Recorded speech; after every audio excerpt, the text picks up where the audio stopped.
Welcome to the Adventures of Alice and Bob, the podcast where we get root access to the people shaping the world of cybersecurity today, find out a little bit about their journey, the events that have shaped their career, and maybe the things that still keep them up at night.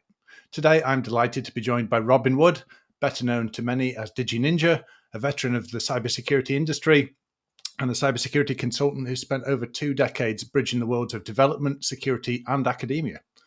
Based in Sheffield, Robin operates as a freelance security consultant through DigiNinja, specializing in web application and infrastructure testing. But many of us in the community know Robin best as the maintainer of DVWA, the damn vulnerable web application that's taught many security professionals the art of finding and exploiting web application vulnerabilities.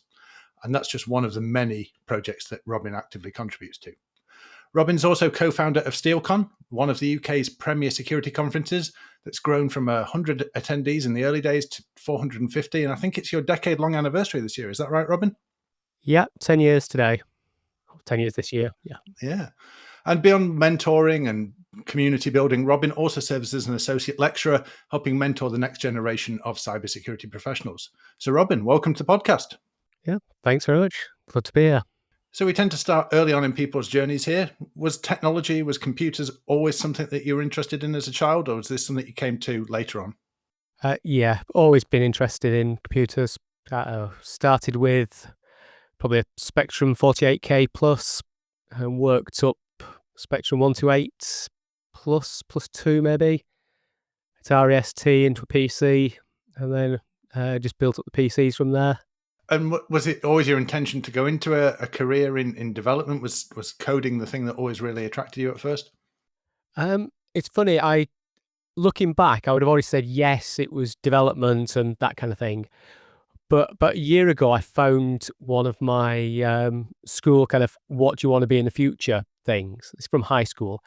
And it actually said, I want to be an ethical hacker. And I didn't realize that I even knew what one was back then. So at some point, age sort of probably 14, 15, I'd found out about the career, decided I wanted to do it, written it down, and then pretty much forgotten about it and gone into development work. Buried in your subconscious, there was this idea that one day you'd be an ethical hacker, and it worked out. Yeah. What were those early steps like then? So what were your first jobs in development? Started off as a app developer, working in Pascal, Delphi, that kind of stuff. So a lot of years ago. Then moved into, what was I doing? VB? Yeah, proper VB, not VB.net or anything like that. And I got the company I was working for, they were building a single app, and I got a bit fed up of doing the same stuff, editing the same file week in, week out. So I ended up becoming their kind of utilities guy. So one of the best things I wrote for them, and the testing team loved it, was just an app with a big red button that said go.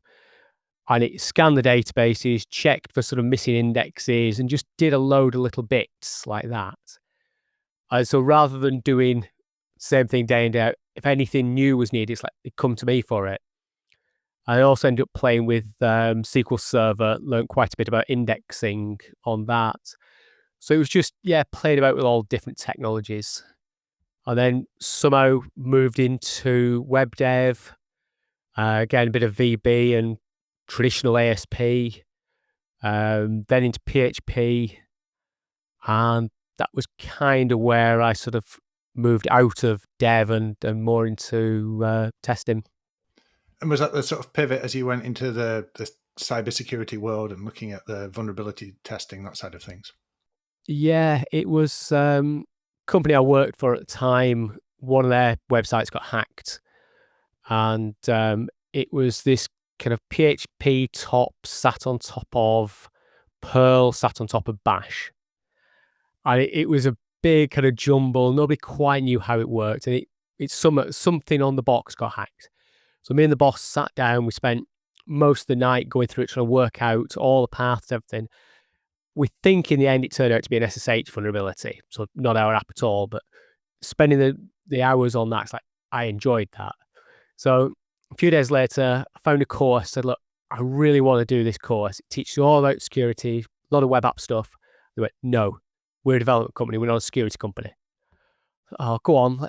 No. So I actually paid for myself, went on the course, loved it, and came back. Within a couple of days of being back, they did hosting as well. And one of their clients had said, oh, we've outsourced sort of a sub-site for one of the ones you're hosting. Can you put it on your boxes? And my company said, well, not without it being security tested. Turned to me and went, here you go, test it. Great. Developer said, oh, it's finished, it's perfect, it's great, it'll pass anything, but please don't modify any data on there. So I sort of went, did the standard, this was back in 2010, quote or 1 = 1, logged in. Like, okay, this is good, the training's working. I had to play about it. It was a gambling site, so you put your credit card in, and it was well before PCI was sort of big. And I found out they were storing all the credit cards in clear text. So I used to see people's credit cards. Okay, what happens if I update my card? Updated my card, and everybody's updated. Apparently, I went bright red and squeaked. And the developer sitting next to me went, what's happened? I went, I've just broken it. And what we're fairly convinced happened was, rather than logging in and storing the ID for the logged in user, they stored the username.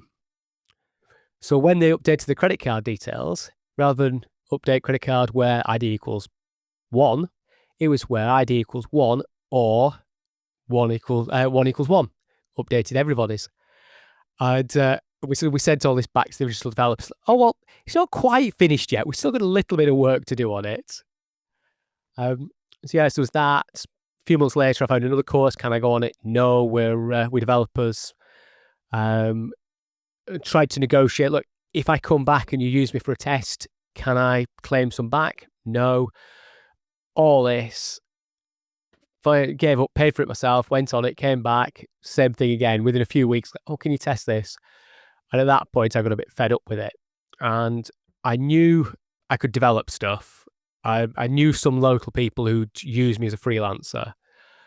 So at that point, it's like, I've had enough of this. I'm quitting and going freelance. And ironically, they got me back in a good half dozen times the next couple of years to test stuff for them. And I charged them a lot more to do that than it would have cost them to put me on the course and keep me in-house. Well, I think it worked out better for you, though, in the long run, by the sounds of it. Oh, yeah, definitely.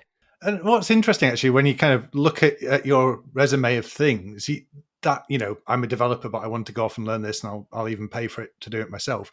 Like, I've seen you go off and, you've been a climbing instructor, you do the university lecturing, you do the supervision at the universities, you've involved in creating conferences. What motivates you just to go out and try all these different things, and how do they kind of lead to a broader experience that helps your work overall? Generally, if it sounds like fun, I'll say yes. It's how I've done most of my things. It's how I ended up doing the 300k run across the country back in April. It looked like an interesting thing at the time. It's like, yeah, go on, I've got 6 months, 8 months, whatever to train for it. It'll probably be fun and I'll do it. So this has been the same for all of them. I ended up lecturing at Leeds Beckett University, and it was kind of by accident. But it was a sunny day. I was out walking the dog. I know the guy who runs the course, and he phoned me up and said, would I do a guest lecture? It's like, yeah, okay. He said, it's in sort of instant response stuff. I said, well, it's not my area. It's like, yeah, but you'll know more than students. We got all the notes. Like, yeah, go on then. And he'd said lecture. It's like, yeah, okay. And then after a bit of chatting, he said, right, the term runs from October to January, and we'll put you in on a Friday. Hang on, this isn't lecture. This is lectures. But by that point, it's like, well, go on. I've kind of said yes, let's do it and see what happens. So that's what kind of got me into the university stuff. So I did a term for them, and then somehow, I'm still not sure how it happened, met Neil at Hallam.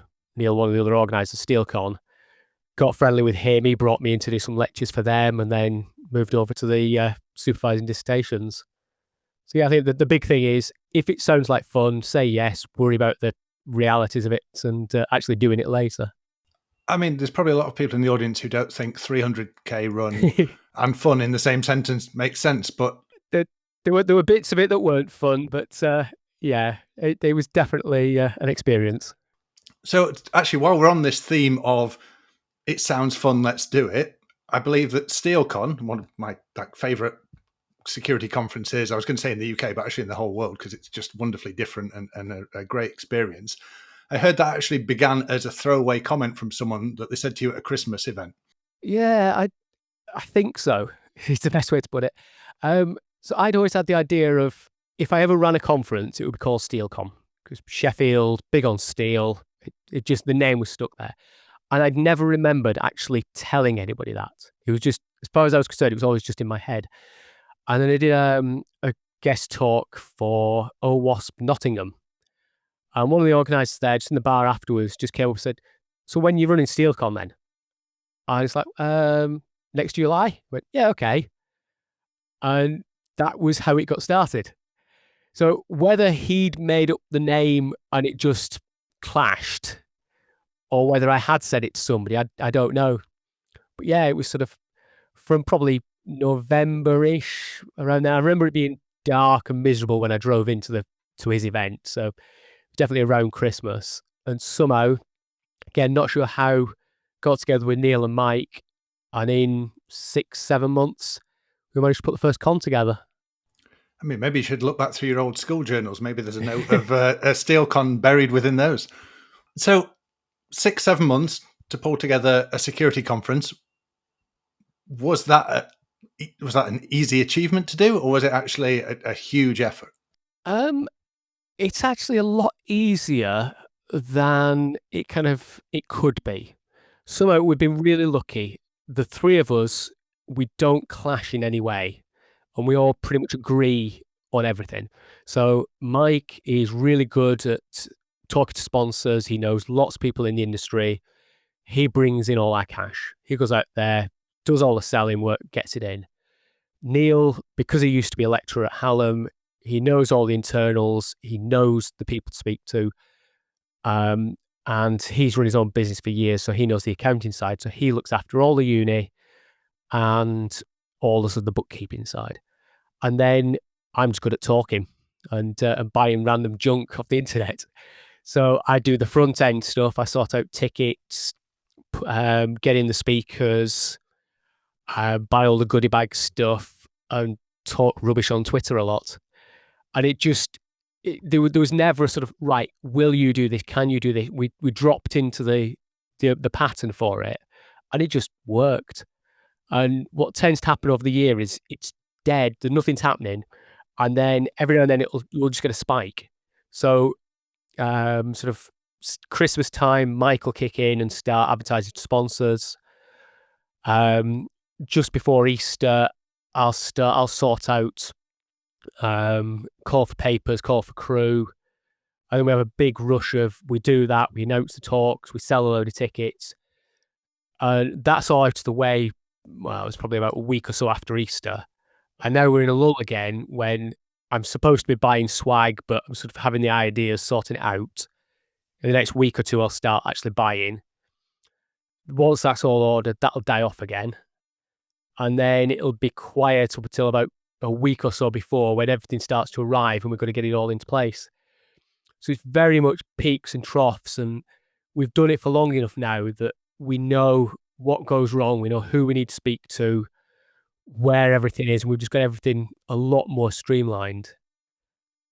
Even down to stuff like the first year, one of the mistakes and something we'd never even thought about is there's one guy in Hallam, luckily this has changed now, but one guy who is able to control the air conditioning. And Saturday, roasting hot day, middle of July, he was out. He was out shopping or something, and we were all sweltering. We managed to get our contact. He's like, "Yeah, we'll have to talk to the guy." And they forwarded him. He's like, "Yeah, I'm out. I'll turn it on when I get home." So every year since then, there's been a standard thing of, and we need aircon. It's like, yeah, okay, we've got that sorted now. But yeah, it's even, what's the other one? Port access for workshops and for Cooper doing all the videos. Again, we know exactly what we've got to send in, when we send it in, and it we've got it smooth now. You mentioned one of your skill sets there was buying random things off the internet. So I think it's worth framing this up for people who are maybe abroad who aren't familiar with Steelcon. Like, what was the vision you set out with, and what are some of the key things that people associate with Steelcon? Why is it different to other conferences? We wanted to run a conference that we wanted to go to, and again, that was fun. Yes, it's going to have technical stuff, it's going to have the talks, it's going to have that, but we just wanted it to be fun. And from year one, as well as the adult track, sort of 450 odd people, we also had a kids track, 20 to 25 kids in it. And I wanted to make the conference free, but the problem is if you put out free tickets, everybody grabs them, nobody turns up. So decided, it started at 20 quid, it's got up to 25 now, but you pay your money for your ticket. All that goes into a kitty. The conference is covered by the sponsors, so all that's paid for. And all the ticket money goes into a kitty, and I use that to buy swag. So you get at least your money back in stuff. We've had everything from, we've had lock picks, Rubik's Cubes, I'm just looking around because I've got them all over my desk, a plastic combination lock so you can see how it works. But we've had other stuff like Nerf guns, and we're the Northern Conference, Sheffield, for those who don't know it, north of the UK. One of the things it's famous for is flat caps and whippets. So one year we had flat caps as the badge, and a lot of people say, well, if you're doing the flat caps, you've got to do the whippets. Trying to source 450 Teddy whippets is not easy, but managed to find somebody. I try to talk to someone at eBay and go, look, I want 450 of these. You sure? Yes. But what if you don't? Look, I'll give you the cash kind of pretty much up front. I want them. Okay, yeah, we think we can get them together. So, yeah, our swag is random. 3 years ago, I went to a local charity shop. I said, can you source us 450 books? I was going to explain why. She said, well, do you want hardback, softback? I don't care, just books. Fiction, non-fiction? Don't care, books. Kids, don't care. And she finally sort of twigged that I just want 450 books. And it's brilliant because we had everything from sort of erotic novels to, I don't know, childcare, midwifery, kids' books, My First Alphabet. And everybody got a random book in the bag. And some fitted perfectly. Others, like, why have I got this? But they were trading them round. And you'd see a book lying on a table and somebody walk up and go, that's brilliant, I want it. And they'd have it. And they'd put something else down. And stuff was just swapping itself round and being traded. And it kind of gets people talking. And the other thing I like, because we're a big open space where we've got lots of light, and we've got the kids track as well. The kids are all running around and they've got their swag. Probably about 4 or 5 years ago, maybe a bit longer, we had Nerf guns. And there's no way a conference can take itself seriously when you've got 20 kids suddenly run out of their room, all armed with Nerf guns, and just shoot everybody and then giggle and run off back again. So it's sort of, that's one of the things. We want to be fun. We want to give out fun stuff that people are going to like, rather than here's a pen, here's a squeezy ball. It's probably going to end up in the bin as you get home. I want to try and give out stuff that people will hopefully keep and remember for years to come. Yeah, absolutely. It was my first thought when I saw you were a guest coming on the podcast of, I've got the flat cap somewhere, I've got a lockpick set somewhere from that, I've probably got a set of handcuffs somewhere that we're giving out Steelcon. And that when people talk about security conferences, they often say, the main thing is the networking, the corridor con, the conversations that go on. And just with Steelcon, like you say, there's this wonderful atmosphere where it's an instant icebreaker when there's 200 people stood there wearing flat caps or holding a stuffed dog toy under their arm and then being served ice cream while children run around. It's just such a fun, friendly atmosphere. And I've made better connections there probably than any other conference. In fact, I think I seem to recall a former colleague of mine, Scott Helm, presenting one year and getting pelted with beach balls and things. Whenever Scott turns up, he gets grief. Yeah. He doesn't always take it well, but he always gets grief. Oh, yeah. I just saw the handcuffs. I remember when I had that idea, I said to my wife, I said, we're going to have handcuffs as the badge. And she went, but you're going to have people locked up all over the university. I went, so? Is that a problem? Well, okay. We're going to give you the shims and stuff to get out of them. So if you can't get yourself out, then tough luck. Somebody will get you out at some point. But we had, I think that was the same year. Yeah, we had Amazon as sponsor. And we had 2 ladies over from Ireland. And they were sales. So they weren't tech. They hadn't done anything like us before. They'd done the big sort of InfoSec type stuff. And they really got into it and managed to get one of them. And she handcuffed behind her back and managed to pick them. And that made her day. She was buzzing over it. It's like, I picked handcuffs behind my back. How did I do that? Yeah, that's it. It's not just for the attendees, it's for the sponsors and even the, I'm going to say dinner ladies, the university staff who do all our food. We had the same lot for about the first 6-7 years. Unfortunately, they've changed now. But they were always sort of, the first few years, they kind of creep round the corner and like, would you mind if she wants one of those sets of handcuffs? Would you? Like, she can have a set of handcuffs if she tries to get out of them, or just other bits of swag. They were all kind of, in the end, like they just come and, can we have some of that? Like, yeah, here you go. But we get the university involved, we get the sponsor, we get everybody involved. Absolutely, yeah. It's just, yeah, if you haven't been, it's worth a trip. If you're from the US or overseas, it's still worth a trip over to the UK for Steelcon if you can get a ticket. Now that's the challenge because it's such a popular event, but growing every year. 10th anniversary this year. Yeah, we've had regularly have people over from the States. We've got a guy coming over from the Philippines this year. Yeah, we get people from around the world. Fantastic. Well, not everything in your career always goes as smoothly as Steelcon has done for the past decade. You know, there's been those occasional times, the pen tester's nightmare, where you accidentally take down entire clients' web infrastructures whilst conducting security testing. So maybe you can talk to us a bit about some of the challenges that have shaped your career there as well. Yeah, the one you're alluding to has happened twice to me. Once a couple of years ago and then once earlier this year. And yeah, one of them I managed to take a full client's web infrastructure of probably about a dozen sites down with a couple of packets. And then the other one I took a kind of a chunk of their site down. I'll sort of explain in a minute. With literally one packet, we know exactly which packet it was. And the sort of the root cause for both of them was, well, the first one, I'd been doing the testing and it went me to load balancer and then off to one of the sites, to one of the servers to run the site. And I've been hitting the particular site and everything went down. So I stopped testing. Clients are friends. I phoned them up, said, everything's down. They went, yeah, we noticed. Everything's down, so it's probably not you, just coincidence. Okay, so 15 minutes later, right, it's back up, try again. Went back to it, everything went down again. It's like, right, it is me. So we stopped and we called a halt to the test for a while. And we finally worked out what had happened was the site that I was testing, they're all Windows boxes. And it was running some kind of AV, EDR, whatever it was. It had picked up that I was doing bad stuff and it blocked me.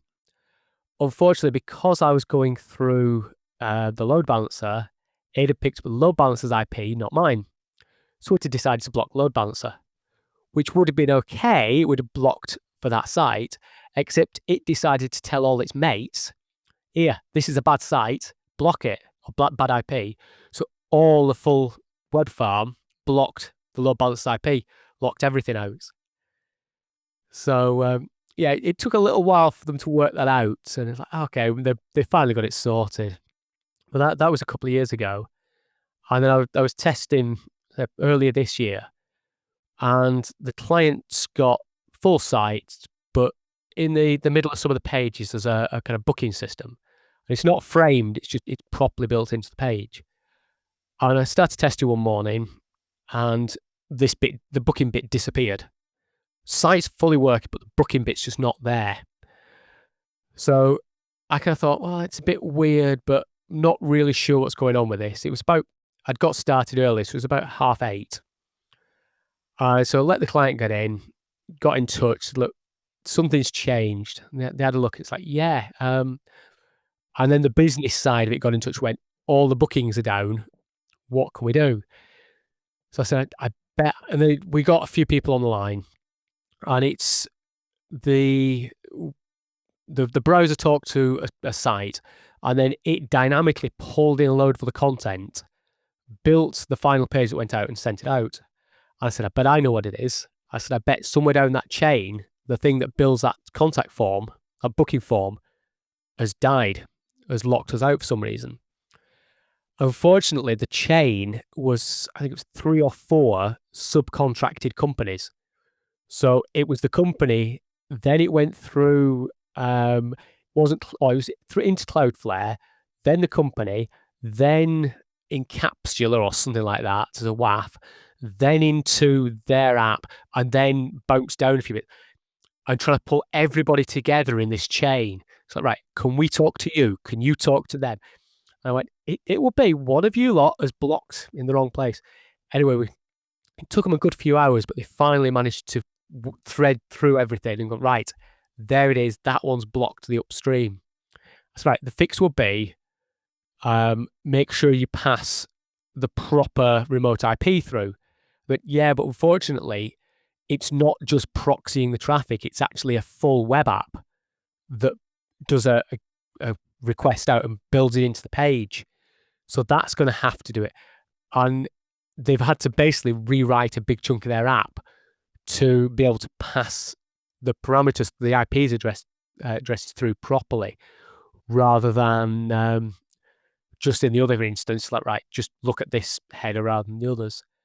But yeah, it took them a few weeks, but they're finally back online. I'm finishing their test off hopefully on Monday. So we'll find out whether I can knock the whole lot down again or whether they have fixed it.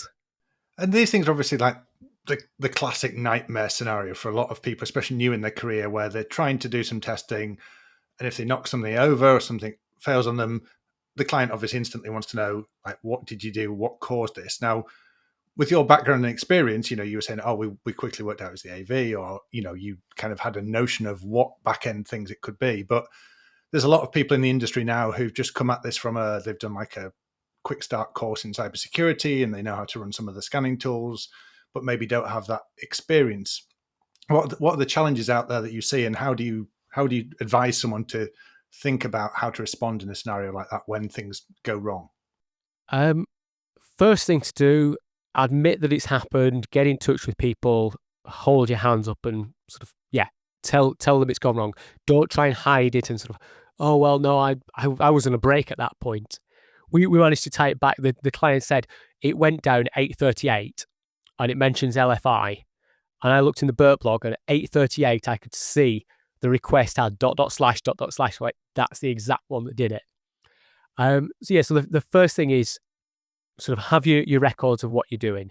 Something goes down, even if something doesn't quite look right, it's sort of, this site was responding fairly quickly and I've been doing my testing and it's now taking 3 seconds per page to load. Talk to people. And occasionally you might get shouted at, or you might get a dodgy client who will sort of start the blame game and things. But usually, from what I found, is clients would rather know, and you've kind of found something. Even if you've taken them down, that's a security finding. You've done it, and you can give them proof as to what was going on at the time. They can make themselves better.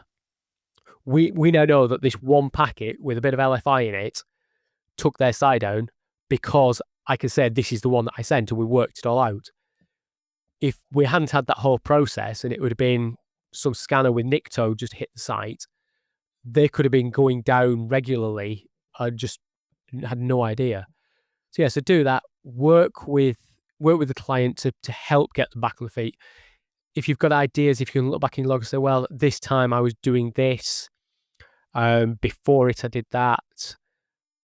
Just talk and be open about it. Don't be really embarrassed and shy. Like, well, I don't think it was me. It might not have been you, but tell them. Yeah, absolutely. And it can be, when you get the communication right, it can be a learning experience for both sides, right? Yeah. And it also helps with them. I'd tested this site for them about 2 or 3 years on the trot. Nobody told me that the way of doing the booking system was new. So it had only gone in about a month before, and they'd never considered how do we pull together the full stack of technologies and contacts. So part of their learning was, right, who is our contact at company 1? Who is our contact at company 2? How do we get in touch with them in an emergency? If this had happened by somebody running Nikto at midnight on Friday, what would our procedures be? So now they know who to call. They've got a full playbook in place. And if something goes down, they can break that up and go, right, this is who we call. This is the stack. This is where we look. So yes, it wasn't a security find. It wasn't a technical vulnerability kind of thing, but they've got so much out of it now compared to if it had gone down by somebody running Nikto on it. Yeah, absolutely. Someone knocking over some systems and handing them a report to say, just go find what caused it yourself. Yeah, absolutely. That two-way thing. And as well as the web application stuff, you work with infrastructure a lot. And I know when it comes to infrastructure and IT in general, that there are two things that seem to disproportionately cause more headaches to people in IT than any others. One is printers. The other one is often DNS, especially in Windows environments.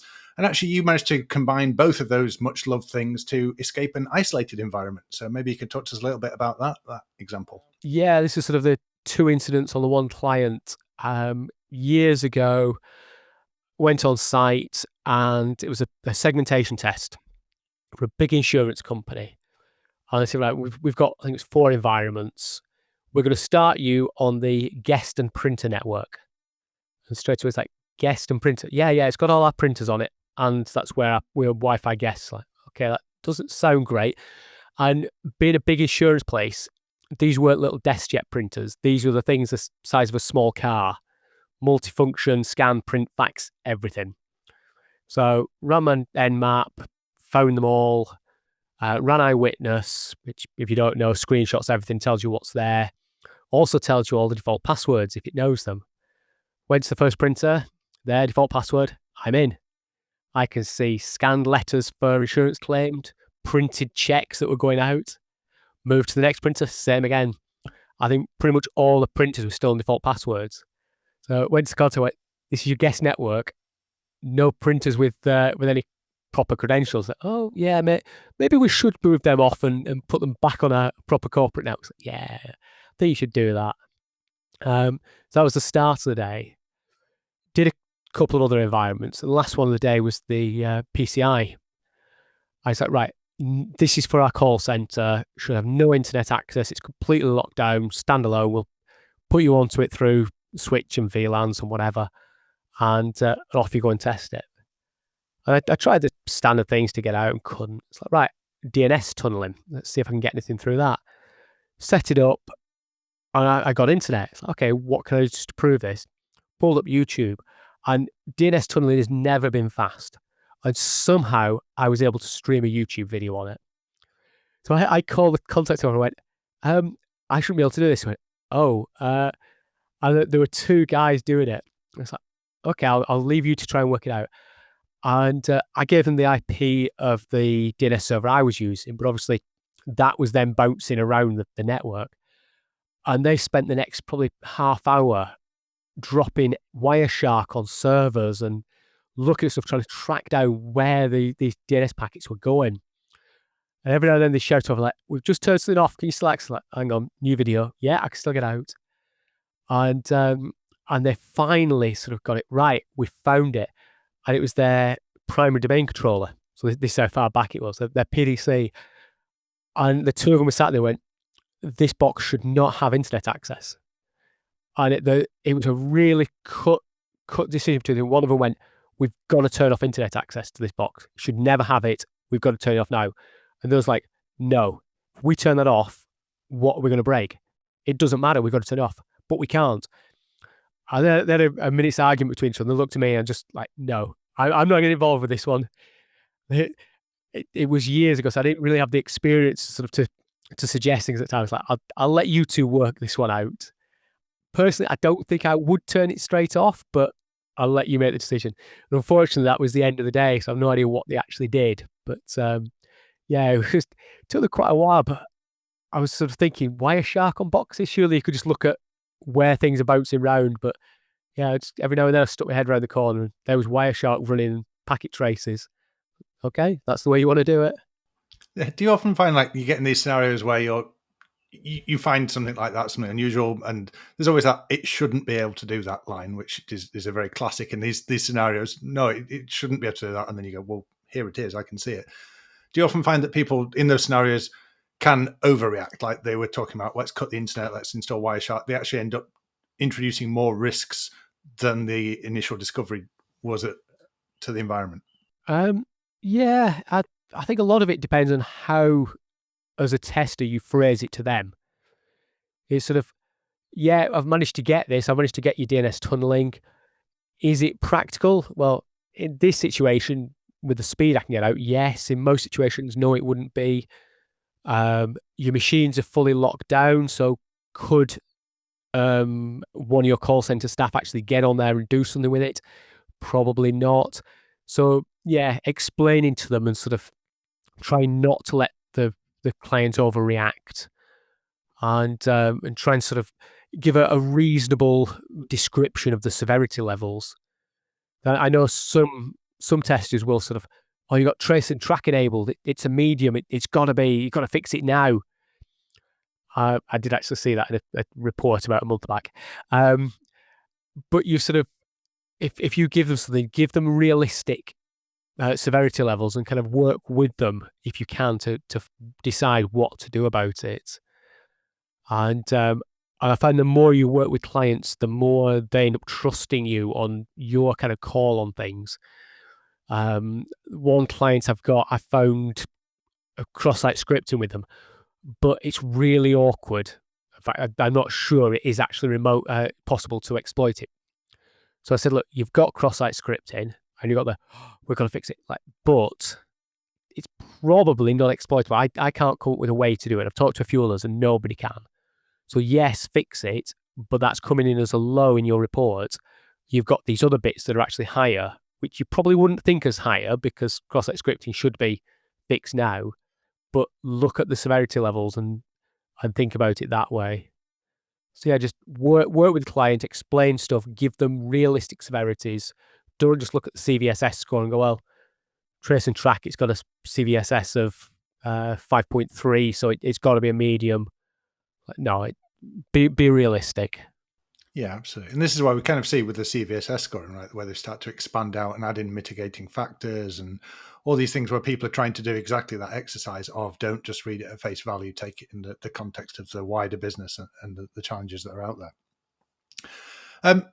With your role as well, you haven't just been out doing the testing, you've been helping other people learn the testing and developing the tools that people actually use out there. I've got the Wi-Fi pineapple behind me here. Obviously, we've mentioned Damn Vulnerable Web App at the start. What was your motivation to start working on developing those tools and maintaining them the way you do? The pineapple, again, it's a weird one. It was originally the original concept for the pineapple was the Karma framework by Dino Daizovi. That was built on Mad Wi-Fi drivers for the Athros chipset. They updated theirs. They updated the drivers to become Mad Wi-Fi NG, and Dino didn't bother changing the framework over. So I was a developer, didn't really know anything about security, but I thought, well, I can do the work, I can shift that over. And I just did it as a challenge. Could I do it? And the community kind of loved it. So I did that, developed it for a while. And then Mubix, Rob Fuller, had the idea for the pineapple. He introduced me to Darren Kitchen from Hack 5. And somehow, again, I don't remember how, but over the space of 6 months from meeting at ShmooCon to releasing at TalkCon, we developed and built the pineapple. So that was that one. But a lot of my tools are kind of selfish things. I want to learn something, so I will learn it. And the best way I can learn it is by getting my hands on and actually playing and doing stuff. So I know very little about cryptography. DVWA, we didn't have any kind of crypto modules. So I built a full crypto module for it. And we've now got padding Oracle, electronic code block, and I think it's an XOR is the other one. But padding Oracle and ECB, I'd never even touched. And now I couldn't exploit it in the wild without a lot of effort, but at least I now understand it. And I found that there's one level of kind of, I can do it and I kind of understand it. But then if you're actually going to teach somebody or you're going to blog about it or you're going to release it, you've got to get it to the next level where it's polished enough that you can sort of say, right, this is it, here it is, it's out there, you go play with it. So that's a lot of it. I'll get myself to a certain level. It's like, right, I better put the extra bit of effort in to polish it up to release it.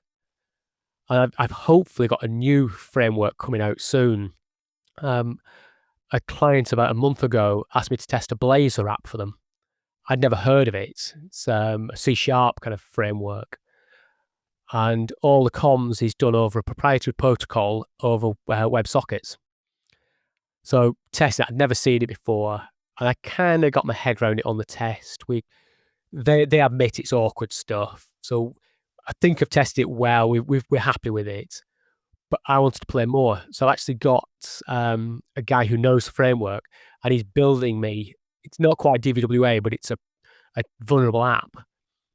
And once that's done, I'm going to have a play with it, and then hopefully put together some guides or a video and get that released as well. But it's again, I wanted to learn Blazor, so I've got this app built, and once I'm ready once I've got all my knowledge on it, I'll release it, because the effort of releasing it gets my skills up as well. And I have something to go back to in a year's time when this client gets back in touch, like, can you test the Blazor app again? It's like, yeah, just let me read my notes. Yeah, there's a thing when they talk about in teaching of where they go, I do it, so I learn it and I can do it and demonstrate it, and then we do it, so we have a way that we can kind of do it together, which is the frameworks, the damn vulnerable web app that you push out there, and then you go do it on your own thing. So I think that's a really nice way to, as you're upskilling yourself, actually bring others along for the ride and make sure that others can benefit from that. And it's not just obviously the frameworks and tools that you've helped the community out with. You also get involved with the local universities, and as well as doing the lecturing, you do dissertation supervisions and get involved in university projects. Is that something that you find really interesting and rewarding? Is that something you've been naturally drawn towards? Yeah, I did it for about 5 or 6 years. Unfortunately, Hallam's on spending cutbacks at the moment, so I haven't done it for the last couple. But yeah, basically each year I've been given half a dozen undergrad students and about 3 or 4 postgrads, and help them for 6 months with their dissertation. And again, it's kind of a selfish thing in that my side, I'm doing the academic side of it. So talking to them about how to phrase things, how to lay out the report, where to put your word counts and stuff. So you've got 10,000 words, you put 1,000 into this bit, 2,000 into that bit. I don't need to know the technologies that they're doing. So over the last few years, I'd never touched software-defined networks. And I got a girl that came in and that was her project. And I learned so much by supervising her. And she's like, well, I'm going to do this. Like, okay, let's do it. And something didn't quite work. Okay, I can't tell you how to fix it, but let's try and work it out. And between the two of us, we worked it out. And then I let her get on with the next bit. So, and it's really good seeing them come from, I've got this idea, I've got this spark, to, right, I'm going to actually do something with it. And I'm learning and then putting the work in and getting a good thing out at the end of it. So yeah, so I learn, I see them develop. I've always enjoyed teaching. From uni, I've worked in the scuba diving club at uni. I've taught judo, I've taught climbing, I've taught all sorts of stuff. And I love seeing people progress from, we've not touched this before, here's an idea, through to, I kind of understand this now, and I can put a paper together that scores a first or a 2-1. And yeah, so it's just something I really enjoy doing. Yeah, for the students, having that supervisor with the natural curiosity in different areas and the technical experience that you've got, can be a hugely beneficial thing. But also, I believe it can also catch them out quickly when they're not maybe putting the effort in that they should be. So can you tell us of a story a bit about how you became suspicious of a student's work and started digging into metadata a little bit? Yeah, I had one student. It was the first year I was doing postgrad supervision, and start of the year, it's generally, people generally start slow, and it takes a while to tick over. and to get into the frame of writing stuff. And this one lady, she was from, I think it was Nigeria, and spoke perfect English, but with the sort of the Nigerian twist on it, accent, whatever you'd call it. And the bits I'd seen of her work, of her project, what's it called? The plan when she was putting it together, so this was the proposal. So from what I read with that, you could tell she wasn't UK English native, but it was all there. So she did this and she submitted the proposal. Yeah, okay. And then within 2 weeks of the start of the project, she submitted me the first 2 chapters of the work in perfect written research quality English, spotless. And I've never seen anything done so quick. From a student, I've never seen anything done to that quality level. And it wasn't her work. And it was blindingly obvious it wasn't her work. So I sent it me as a PDF. I said, oh, can I get hold of the Word document? Because it's just easier for me to mark up and stuff. It's like, yeah, fine. Sent it over, looked at the metadata, and first thing, author's name, some bloke's name in it. Googled him. First hit is a LinkedIn thing. And his profile basically says, I write dissertations for people. And it's like, you couldn't get it more wrong as a student submitting that in. So I got in touch with the department, the head of dissertation, said, look, she's obviously cheating with this. What do we do? I said, well, technically, until the end of the year and she actually submits it, she's not cheated. All she's done is put in a draft. Right. So what do? I went, well, humour her. So for the next 3 months or so, 6 months, every time she put something in, I was having to sort of, well, it's good, but your data kind of runs out in 2017. It was on some kind of profiling business take-up of Microsoft product. It was something that had really big stats in it. Some kind of take-up thing. And it's like, yeah, your data only runs to 2017. You need some fresh data. Oh, yeah, okay, I'll do this. I just put a Google form up. I said, yeah, I'll send that out to my friends in the community. And she did that. I said, can you send me the raw data? Yeah. Got the raw data through. And there was periodic, every 30 seconds, there was a submission to this form. And she basically got like 500, 600 submissions within the first few hours. And they were just periodic, tick, tick, tick, tick, tick, coming in. And I said to her, you must have a lot of friends. Oh, yeah, I've got a lot of friends. And they must be active kind of overnight. Oh, yeah, because they run their own business. So 2 a.m. is the only time they've got time to do things. Okay. And so it finally got down to the Viva at the end. And it was me and the head of department and the head of supervision. And we said, just look, is this your work? Oh, yeah. She finally submitted it and it still had the guy's name in it. She said, is this your work? It's like, yes. Are you sure? Yes. Right. Over to this page. Can you explain? And there's some really complicated statistics. R values for this and this kind of fancy name for that. Right. What does this statistical term mean? It's 0.9. No, what does it mean? What is the thing? And you could see she was on Zoom, her head turned 90 degrees.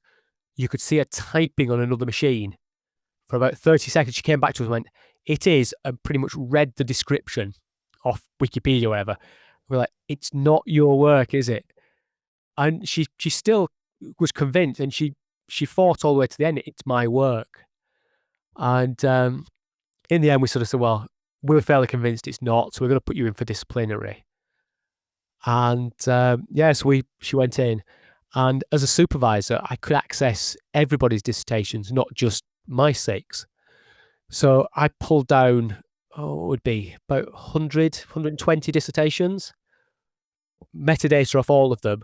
And I found 7 people, including her, that all had the same guy's name in the metadata. And I talked to their supervisors, and all of them said, yes, we had suspicions from the start, but none of them had been as blatant as she was. So all 7 of them went to disciplinary. So yeah, it's if you're going to cheat like that, put a little bit of effort into it. Well, yes. Now we're in the age of AI. It's even more complicated to track these things down. But I think it's a great example. If the author's field says ChatGPT, then I'll be getting worried. Yeah, exactly. I think it's a really good example, though, of applying kind of your skill set to another domain and actually, uncovering some interesting things there. And actually, on that kind of careers, that's a very bad start to someone's career if they're doing that at university. But I remember back in, I think it's about 2012, you did a B-Sides London talk on breaking into the security industry. Yep. And, as well as taking this quite unique statistical approach to looking like, well, here's the languages, here's the quals that people should be thinking about. You've made some points that often get overlooked in this thing when people are talking about transitioning into the cybersecurity industry, where that you should really make sure you enjoy what you do. And if you enjoy doing security as a hobby and at weekends, make sure that scales into a day job, that you think you will still enjoy it. What other advice have you got out there? Because I think that there's some great points that people often overlook, and they're just chasing the cyber as a great industry with lots of opportunities, but maybe aren't thinking about why they want to do it. Yeah, well, from what you just said, it's make sure that you enjoy what you're doing. Think about your skill set as well. If you're coming into it straight out of uni, then what aspects do you like? Security is massive. Everything from writing policies through to kernel hacking, web, Wi-Fi. So test the waters. Play with different things. Don't be afraid to move. If you say, right, I really like kernel hacking, you spend a couple of months at it, actually, I've been chatting to the person who writes policies, and that sounds really interesting. I'd like to do that. See if you can move over. Don't feel you're stuck in one particular area. Other things, if you're coming in as a mature employee, let's say, again, think about what your skills are. I was talking to a guy who was an accountant who wants to move into security. It's like, how can I move in? So, well, if you try and come in as a junior, so you do your CAH or something just to show you've got a few skills, you're going to drop from a good salary, because he was quite a reasonable level, down to junior. And you're going to be competing against all the graduates. So look at your skill set. You're a really good accountant. Try and find yourself a testing company that either tests accountancy firms or pen testing team for an accountancy firm, because you know what to look for. If I spot a file extension of, I don't know, .fxv, I'll just kind of move on. You could spot that and go, right, that's the file extension of the big data file for this big accountancy package. If you get that, you get everything. And then you'll know how to open it and rip it apart and pull all the juicy stuff out. So look at your skill set. What have you got? Where can you apply it? And how can you then sort of go to people and say, like, yes, I might not have the technical skills, but I've got these and I want to transition. So yeah, you've got that. What other stuff for getting into it? Just, I don't know, have a passion. You've got to do it. Whatever job you're doing, wherever you're doing. And if you watch out for turning a hobby and a fun thing into a job, because I had it with climbing. I was a climber for years. When I was building up the freelance work, I became a climbing instructor, and I did it for about 7 or 8 years. And there was one point where I just got completely burnt out, and I climbed 3 times a week, say, for years. And suddenly it's like, I can't be bothered with this. I would go down the wall, I wouldn't find it fun, and I just quit. And I was still teaching, but I didn't climb for about 6 months. And I completely lost the fun side of it. I saw something random on telly. It's like somebody climbs, and that looks fun. Went down the wall, and that's it. I was back in climbing within days. But again, watch out for ruining your hobby by turning it into a job and then sort of not enjoying it. Yeah, that's a wonderful piece of advice there. And just before we wrap up on time here, after 2 decades in the field, what is it that still keeps you excited about this area of work? I think it's the fact that there is always going to be new stuff to learn. And like this Blazer app that I've got, I've been doing standard HTTP forms for years. It's like, I know them inside out. I know how they work. I can see them in Burp. I can do it. And Blazor's like, I've never seen anything like this. Custom protocols, all web sockets, hard to decode. And right, I've now got to learn this. And I don't like to charge clients for something unless I can do a proper job of it. So I want to learn this to a level where I can say, yes, I can test this app. I know how to do it. And yeah, we can take it apart and we can learn it and do whatever and test it properly. So yeah, it's that of there is always new stuff to play with. And sometimes it's little. I was doing a test. I came across some kind of extension to Squid Proxy. And it's just this weird little thing that lets you manipulate requests as going through it. And I somehow ended up down a rabbit hole writing these weird little scripts that I'll probably never have any use for. But at least now I know roughly how they work. So yeah, that's what keeps me going. Just this the constant something's always there to learn about. And I've got to ask this because the thought's been ticking over in the back of my head since you said you just said yes to things that sounded fun.